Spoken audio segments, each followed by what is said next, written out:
Hi there, welcome to Sunday's Indycar on the 21st of October. I'm Gordon Ross. Today I'm posting from the West End of Glasgow. In a different location, might as well on the main road, not in the car park for a change. Anyway, in today's broadcast covering three different items. The first one is to do with the Tories and Brexit. The second one is to do with all under one banner and the march in Edinburgh. And the third one, we'll be looking at Nicola and her decision not to take to a stage with a fascist from the USA. So firstly, let's look at Brexit and what's happening this week. 700,000 people took to the streets of London yesterday to protest about Brexit and to tell the government they want it called off and they want a second referendum on the deal or whatever it is that the government thinks it's got, so that everybody can vote on whether or not they think this is a good idea or not, because frankly it looks like at least half of the British population is against Brexit. The other half is puzzled and uncertain about whether Brexit is good or bad, and then you get a small percentage of hardline Brexiteers who are convinced.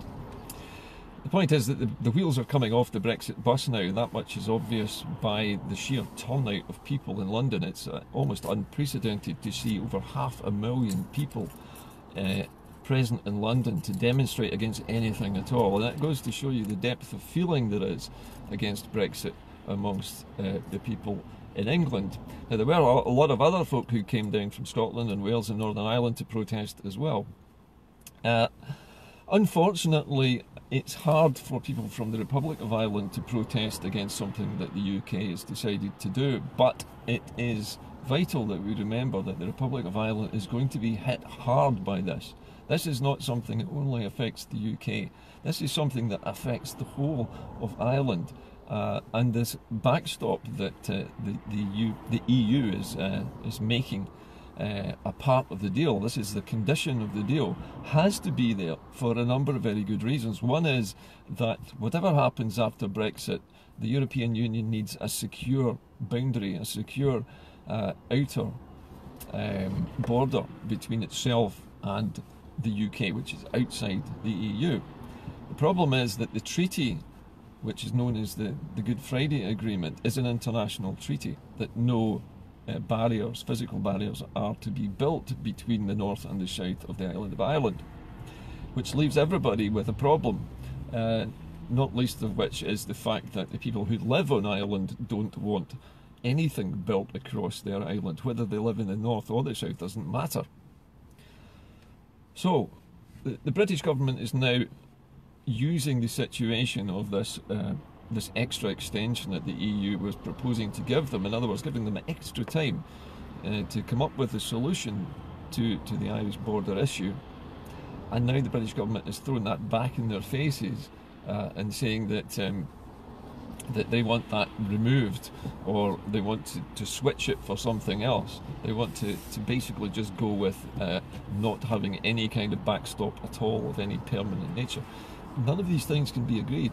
Nothing that the British government is demanding is possible. They know it. Everybody knows it. The EU knows it. The whole world knows that the British government is basically driving the Titanic straight at the iceberg. We always knew 2 years ago that the Titanic was going to hit the iceberg, that, you know, the USS, or the US, whatever it is, the USA version of Great Britain is going to hit the wall, and the EU is not going to let them have an open border, because they can't. And remember that if Britain decides after Brexit that it wants to work to World Trade Organization rules, those rules state that the country concerned has to have secure borders. That means it has to have border posts on its flanks. In other words, Britain could not be a member of the World Trade Organization without a border across Ireland. So not only have they got a problem with the EU, but they've also got a problem with the World Trade Organization, which leaves Britain with nothing left. And all that could possibly happen in the best possible scenario is that Britain leaves the EU in a relatively orderly way and pays its bills, and after that it's adrift, because it doesn't know what it's going to do. It cannot do anything with Ireland. It shouldn't even be in Ireland. The UK should have pulled out of Ireland 40 or 50 years ago, but didn't. all because of a very small number of very dangerous people in Northern Ireland. Anyway, that's the state of affairs at the moment, and as you know, anything could happen. Theresa May could be deposed, there could be another general election, the ball's up on the slates again for months again. The whole country is basically in suspended animation while the Tories tear the whole UK apart over the wrangling over Europe.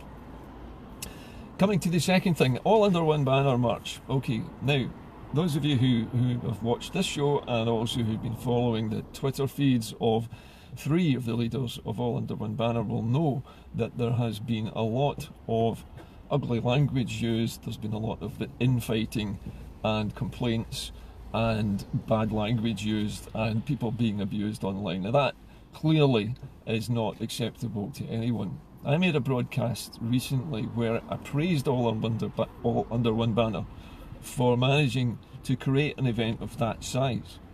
But I would say to you all that anyone, no matter how much they do, how much good they do, and how good a leader they are, should not be abusing anybody for asking simple questions like, why did you lie about the police giving consent to you putting up a soundstage and stalls? Why did you lie? That's not acceptable. But to have the leaders of this group, this organising group, to then start abusing people is unacceptable, and the language that I've seen from them is plainly well over the top. A lot of women particularly were very upset by the language being used and the threatening language being used. There were also some saboteurs, some interlopers on the threads who were making things worse by posting images that had been photoshopped. Now, I don't know all the ins and outs of who did the photoshopping or what the images contained, but these sparked off a chain of events which caused everybody to turn on one another, and that is also something we need to stamp out. All Under One Banner as a group is fantastic because it is literally that, all of us under one banner. Those who organise events do so with the consent of the police and local authorities. They have to abide by certain rules, they have to apply for permission, they have to ensure events, and they have to make sure that they're safe. If you tell a lie about the police giving consent to putting up a soundstage when you don't have consent to putting up a soundstage and something goes wrong, if that sound system caught fire or it collapsed on members of the public, it would be a catastrophe for the whole movement. And the lie that led to that sound system being set up in the first place would be exposed and would be open to ridicule by the opposition, and rightly so. So the leadership of All Under One Banner, and I'm not in a position to criticise everybody because I don't know all of the facts, but I do know that if I'd been organising that event as a qualified health and safety advisor, I would have always made sure that we had permission from the police to do something like that, to erect a soundstage, to put up a sound system, to run generators, to put out stalls for the public. Those things have to be done safely and they have to be done with permission, because otherwise we lose the support, we lose the backing of the police, we lose the goodwill that we built up with them by telling a fib just so that some of us can put up a soundstage where we wanted it and not somewhere else. There's a lesson here for all of us, I think, for the future of these marches, and that is that 3 people should not be in full control of the entire event. There needs to be a much broader board of maybe a dozen people who all have an equal say on how future events are organised and what's permissible and what is not. But somebody needs to be in charge of safety. Somebody also needs to be in charge of public relations to make sure that events such as this go off well, but without risk to the public and without any mistruths, half-truths, omissions, lies or mistakes being made. It's too big a deal to get it wrong. Okay, end of lecture. But as I say, All Under One Banner has been remarkably successful as a group, as a massive group of people. But 3 of them have brought us into disrepute with using foul language and abusing other members of the yes community, for want of a better word, and that's got to stop right now. Doesn't matter what people say or what questions they ask. Everybody has a right to ask questions, and there should be answers. There should be answers about where the bucket collections go, whether the organising committee is in fact a charitable limited company or not. These are perfectly legitimate questions to ask, and they need answered. And they need answered truthfully, without accusations of being Yoon trolls or somehow trying to stir things up. We all have to abide by the law. Okay, that brings me finally to Nicola Sturgeon's recent tweet. Nicola was invited by the BBC onto a show about the future of business, as far as I remember, and on that panel the BBC decided to invite Steve Bannon, who is a very well-known right-wing fascist in his outlook, very far-right American politician who was once part of Trump's entourage, now been cut loose, probably been sacked with a lot of others. But Steve Bannon, the BBC knew right from the start that he would be not only a divisive figure, but he is also very far-right. Now, the BBC has history on this. It has a track record of promoting right-wing, far-right people far more than anybody else on these political shows. Nigel Farage is a prime example of that. Boris Johnson, another one. And now we've got Steve Bannon, who has, let's face it, nothing really to do with the UK. Why would he even be invited here? When plainly this is a lecture being held in Edinburgh, this is a televised event with the BBC, why invite a right-wing American fascist to stand on that stage with regular people, with normal people? Why would the BBC do that? You have to question their motives here. If you put Steve Bannon on the same panel with Nicola Sturgeon, how is it going to look? You've got an extremist, right-wing, far-right extremist sitting next to one of the best politicians that Scotland's ever had. The BBC are at it again. They're trying to show the SNP leadership in a bad light. They're wanting to put Steve Bannon up there because they're trying to promote this far-right agenda, this narrative of we must leave Brexit and make Britain great again. We must have a trade deal only with America. We must put up a wall again along the Irish border. You know, Scotland must not get independence. We own all the oil. England owns Scotland. This is what the BBC is trying to promote. And that's what's wrong. And Nicola was completely right to say that she would never, ever sit on a panel with such a man as that, who really shouldn't be there. He should be denied the oxygen of publicity, as somebody rightly pointed out the other day. We're very lucky that we have a politician like Nicola Sturgeon. There have been many tweets from people in England saying they wish to hell that Nicola Sturgeon was the Prime Minister of the UK and not only the First Minister of Scotland. So we have a very good and able First Minister who's honest, straightforward, answers questions, doesn't deflect them. And the BBC want to put her up alongside a Nazi, basically, on the same stage as this lunatic from America who's got nothing at all to do with Scotland or the UK or business here. He's primarily been put in there to make good telly for the BBC. And good telly for the BBC is to drop a Nazi or a fascist onto every panel that they have on political affairs. Anyway, that's the end of the roundup for today, but I think what I want you to take from this today is, firstly, I want to say sorry to anybody who thinks that I was apologising for the behaviour of the three men at the top of All Under One Banner. I wasn't. I was only congratulating All Under One Banner, the whole lot of you, everybody who was involved in that march, on an excellent event and a safe event, despite what these three guys did, and despite how they treated people afterwards when they asked them questions. So I wasn't taking sides, and I apologise to anybody who felt that I was taking sides.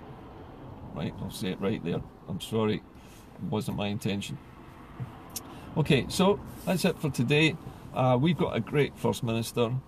She's not going to appear with any Nazis or fascists on any BBC television programmes, and she's quite right not to do it. Brexit is about to crash and burn. It is falling to bits, as we've seen already. 700,000 people on the streets of London if they turned nasty because they started losing their jobs due to Brexit, the whole of the UK could be thrown into internal turmoil. And there could be police on the streets, there could be riot cops on the streets to control rioting, because believe me, if Brexit turns out to be the enormous disaster that we think it will be, and believe it or not, you know, it's not scaremongering to say that hundreds of thousands of jobs are at stake with Brexit. They're at risk with Brexit. If hundreds of thousands of people lose their jobs, who are they going to blame? They're going to blame the Brexiteers. Where are they going to go? They're going to go to London in large numbers, millions of them, and not just to protest. They'll be beating the doors down of Westminster Palace to get at those Brexiteers. They'll be wanting to lynch them from the nearest lamppost. They used to say that it's a recession when your next door neighbour loses his job, but it's a depression when you lose your own. And that's where this is going at the moment. We're heading, first of all, for a recession and then a depression if we stick around with this UK and their Brexit nonsense. My friend Mark McNaught has finished writing the Constitution, and I've now got a full copy of it available as a Google document on Google Docs. I'll be posting links later on so that you can see it, but this will be, I hope, the final definitive version that you get to discuss, and also talk to your MP and your MSP about the new Constitution, because it's going to form a part, we think and we believe, of the next IndyRef campaign, because we need something to base the entire new country upon. So that will be coming up shortly as well. Anyway, that's it for me. I'm dried up, I've run out of things to tell you, but have a little faith.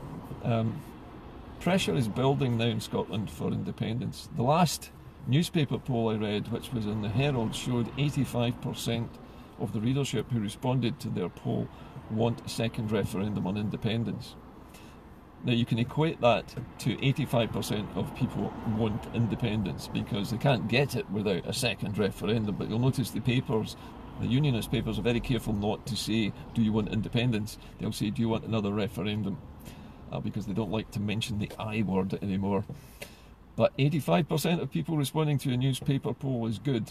There was a previous one in the, what was it now, in the Evening Times, I believe, as well, where it was a similar amount. 84% voted for another independence referendum, said they wanted it. People want to get off this Brexit bus before it crashes. They want off, they want out of it, they want normality, they want to be a normal country, a country that's big, that's wealthy and very smart and well capable of leaving all this crap behind and not being so stupid as to follow the Tories off their cliff edge. We are big, we are smart, and we are extremely wealthy. We will easily make it. And with the new Constitution, we'll have everything that we need guaranteed before we even vote for it. I'll leave you with that thought. Bye for now.